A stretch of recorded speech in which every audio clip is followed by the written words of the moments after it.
民生無小事，今日多鳩魚。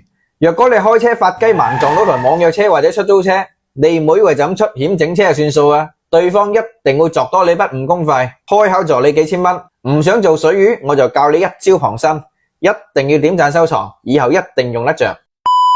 撞到台營運車，而你又係全責的話，你係有義務去賠償人家嘅停運損失費，即係誤工費。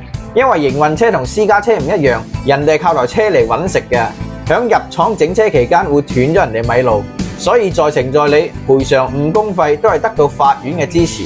而保險公司只會賠償人傷同埋車輛嘅損失，而誤工費係屬於間接損失，就算你買咗100萬、300萬嘅第三者都冇得賠。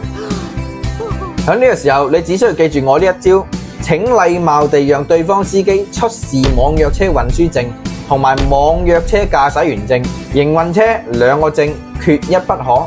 攞唔出手的話，你1毫子都唔使賠。而且你千祈唔好打交警電話122去投訴佢非法營運啊，搞到隻司機罰款兼扣車就唔好啦。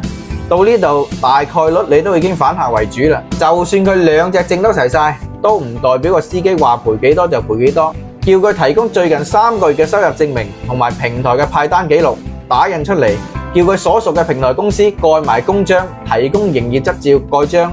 如果有虛報造假，將追究平台公司嘅法律責任。按照目前一線城市全職司機日均流水大概就500-600蚊，扣除平台抽佣、充電、停車費，到手大概都係200零蚊。